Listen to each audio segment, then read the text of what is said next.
الحمد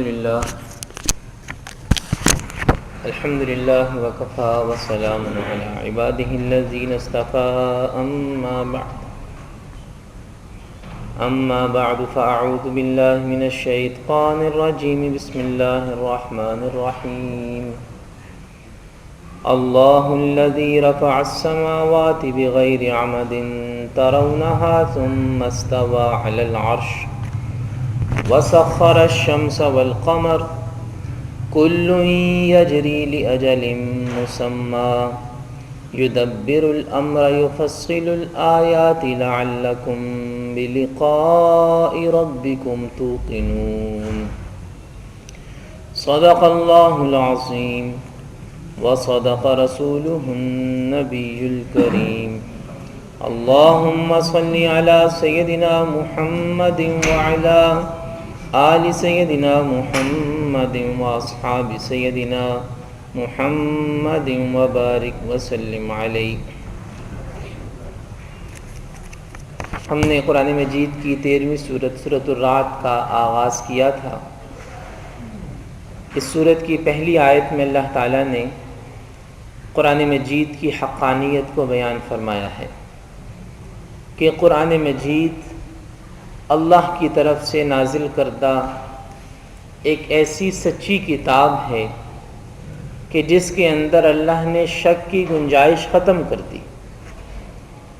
اگر پھر بھی اس کے اندر کسی کو شک ہے تو یہ اس کی اپنی کم نصیبی ہے، وگرنہ ظاہری اسباب اور ظاہری حالات کا تقاضا بھی یہی ہے کہ اس کتاب کو سچا مانا جائے، اس کو حق مانا جائے۔ اور پھر اللہ نے اپنے اس عالمگیر پیغام کو ایک ایک انسان تک پہنچایا ہے۔ قرآن مجید سے استفادہ کرنا، قرآن مجید سمجھنے کی کوشش کرنا، یہ آج دنیا کے ہر انسان کے بس میں ہے۔ پوری دنیا میں کوئی بھی انسان، کوئی زبان بولنے والا ہو، کسی خطے میں رہنے والا ہو، اگر وہ قرآن مجید سے استفادہ کرنا چاہے تو کر سکتا ہے، اس پیغام کو سمجھنا چاہے تو سمجھ سکتا ہے، کوئی رکاوٹ نہیں ہے۔ ابھی اس سورت کی دوسری آیت تلاوت کی گئی۔ اس آیت مبارکہ میں اور اس سے اگلی آیات کے اندر اللہ تعالیٰ نے اس کائنات کے اندر پھیلی ہوئی اپنی نشانیوں کو بیان فرمایا ہے۔ اس حوالے سے پہلے بھی یہ بات سامنے آ چکی ہے کہ اس کائنات کا ذرہ ذرہ وہ اللہ کے وجود پر دلالت کر رہا ہے، بس دیکھنے والی آنکھ ہونی چاہیے، محسوس کرنے والا دل ہونا چاہیے۔ نشانیاں تو ایک ایک ذرے میں واضح ہیں۔ انہی نشانیوں کو اللہ تعالیٰ نے سورہ رعد کی اگلی آیات میں بیان فرمایا۔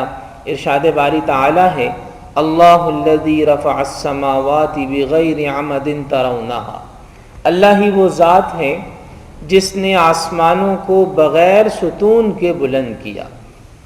اللہ ہی وہ ذات ہے رفع السماوات بغیر عمد ترونہا۔ ہمارے لیے ایک معمولی کاغذ کا ٹکڑا بھی بغیر سہارے کے ہوا میں معلق کر دینا ممکن نہیں ہے، لیکن اللہ رب العزت نے اتنے بڑے بڑے سیاروں کو، ستاروں کو، سورج کو، چاند کو ہوا میں بغیر کسی ظاہری سہارے کے معلق کر رکھا ہے۔ اللہ الذی رفع السماوات بغیر عمد ترونہا ثم استوى علی العرش، اور وہ عرش پر قائم ہے۔ وسخر الشمس والقمر، اور اس نے سورج اور چاند کو مسخر کر دیا، ایک کام میں لگا رکھا ہے۔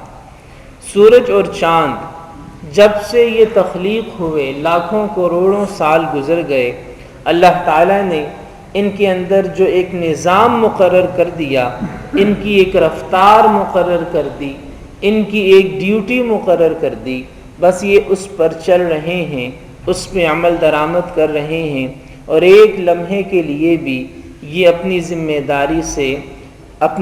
داری سے دستبردار نہیں ہوتے، اپنے کام کو نہ روکتے ہیں نہ چھوڑتے ہیں۔ لاکھوں سال سے بس ایک ذمہ داری کی ادا کرنے میں لگے ہوئے، سخر الشمس والقمر اللہ کے حکم کو پورا کرنے میں لگے ہوئے ہیں۔ کل یجری لاجل مسمی، ہر ایک اپنے اپنے مقررہ وقت پر چل رہا ہے۔ قرآن مجید یہ کہتا ہے کل یجری، کہ سورج اور چاند میں سے ہر ایک چل رہا ہے۔ یہ حقیقت آج جا کر تقریباً 1 صدی پہلے یہ حقیقت انسانوں کے سامنے آشکارا ہوئی ہے کہ سورج اور چاند بھی چلتے ہیں۔ پرانے زمانے کے ماہرین فلکیات پوری دنیا کے اندر یہ خیال رکھتے تھے کہ سورج اور چاند اپنی جگہ ٹھہرے ہوئے ہیں۔ شروع والے تو یہی خیال رکھتے تھے کہ زمین بھی ٹھہری ہوئی ہے، لیکن بعد میں یہ حقیقتیں کھلتی رہیں کہ زمین بھی حرکت کر رہی ہے، اور تقریباً 1 صدی پہلے یہ پتہ چلا کہ چاند اور سورج بھی حرکت کر رہے ہیں۔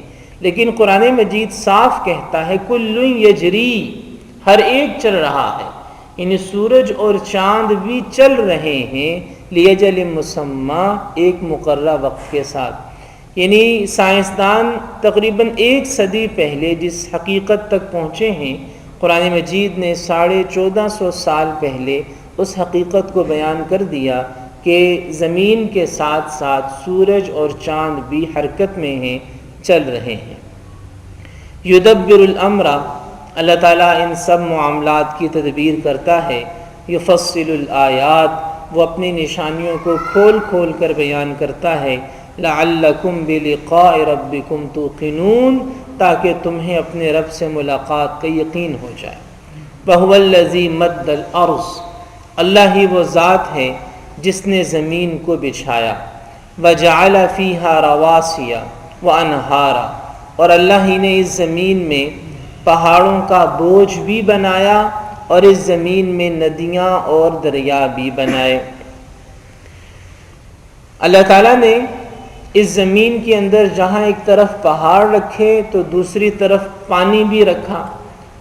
پانی انسان کی ضرورت کے لیے، اور پہاڑ اس زمین کو، خشکی والے حصے کو مضبوط بنانے کے لیے، اسے بوجھل بنانے کے لیے، تاکہ پانی خشکی والے حصے پر قابو حاصل نہ کر لے۔ میرے محترم بھائی اور دوستو، یہ زمین جس پہ ہم بستے ہیں، جس کا اللہ تعالیٰ قرآن مجید میں جگہ جگہ اپنی ایک نعمت ہونے کے طور پر ذکر کرتا ہے، ماہرین ارضیات یعنی وہ لوگ جو زمین پہ تحقیقات کرتے ہیں، زمین کے خد و خال کو پڑھتے ہیں، سمجھتے ہیں، زمین کی ظاہری سطح، زمین کی اندرونی سطح، زمین کے اوپر موجود گیسیں، وہ سب اس نتیجے پر پہنچے ہیں کہ یہ زمین، یہ کائنات میں جو دریافت شدہ کائنات ہے، اس کائنات کا قیمتی ترین حصہ ہے جس زمین پہ اللہ نے ہمیں بسایا ہے۔ حالانکہ اس کائنات میں زمین کا حجم اتنا بھی نہیں ہے جتنا ایک صحرا میں ایک ذرے کا ہوتا ہے، لیکن اپنے اوپر موجود نعمتوں کے اعتبار سے یہ زمین اس کائنات کا قیمتی ترین حصہ ہے۔ یہاں اللہ نے ایسے ایسے خزانے رکھے ہیں، یہاں اللہ نے ایسی ایسی نعمتیں رکھی ہیں جو دریافت شدہ کائنات کے اندر کہیں ہمیں نہیں ملتی، کہیں ہمیں نظر نہیں آتی۔ اب اتنی بڑی کائنات کے اندر انسان کا اس زمین پر بسنا اور انسان کا اس زمین پر موجود ہونا، یہ میرے محترم بھائی اور دوستو، یہ قطعاً کوئی اتفاق یا حادثہ نہیں ہے، یہ یقیناً اللہ سبحانہ و تعالی نے انسان کو اس خطے پر بسایا ہے، انسان کو اس خطے پر بھیجا ہے۔ زمین کے اندر موجود کئی طرح کے شعبے ہیں۔ ماہرین ارضیات نے زمین کے معاملات کو کئی شعبوں میں تقسیم کیا۔ گیسوں کے معاملات ہیں، زمین کی حرکت کے معاملات ہیں، زمین کے اوپر موجود خشکی اور تری کے معاملات ہیں، اور زمین کا سورج کے گرد چکر لگانا، کئی طرح کی چیزیں ہیں کہ جو زمین اور زمین پر بسنے والوں کی زندگی کا سبب ہیں۔ اگر زمین کہ یہ سارے معاملات، زمین کے یہ سارے شعبے، زمین کی یہ ساری حرکتیں، اگر ان کے اندر معمولی سی بھی تبدیلی آ جائے تو یہاں زندگی ممکن نہیں ہوگی۔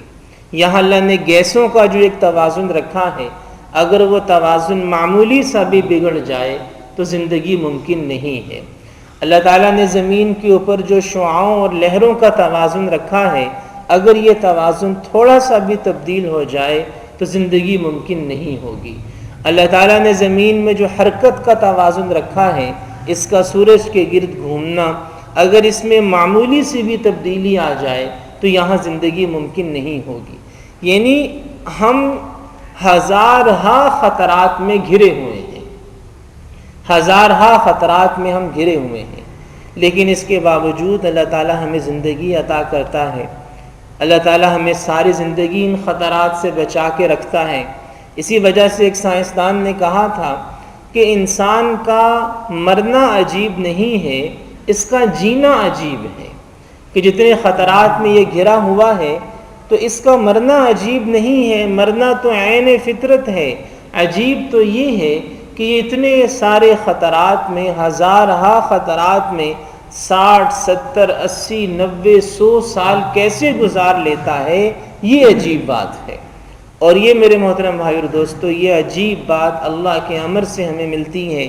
یہ زندگی اللہ کے حکم سے، اللہ کی منشا سے ہمیں عطا ہوتی ہے کہ اللہ ہزارہا خطرات کے درمیان رکھ کے ہمیں زندگی عطا کرتا ہے، ہمیں اپنی نعمتوں سے نوازتا ہے، ہمیں دانش اور شعور سے نوازتا ہے، اور وہ ہمیں یہ حکم دیتا ہے کہ ہم اسی کی تابعداری میں اور اسی کی بندگی میں زندگی گزاریں۔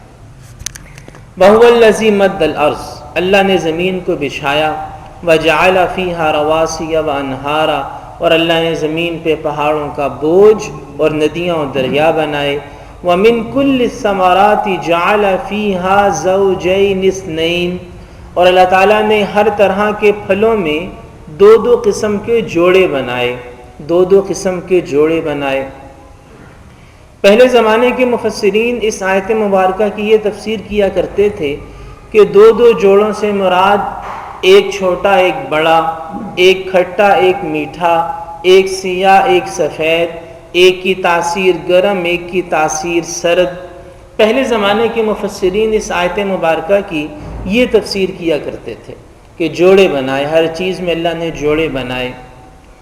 لیکن جدید تحقیقات، انتہائی جدید تحقیقات جنہیں ابھی 20-25 سال سے بھی زیادہ کا عرصہ نہیں گزرا، ان تحقیقات نے یہ ثابت کیا ہے کہ تمام کے تمام جانداروں میں، پودوں میں، پھلوں میں زوجیت کا تصور موجود ہے۔ ہر چیز کو اللہ نے جوڑا جوڑا بنایا ہے۔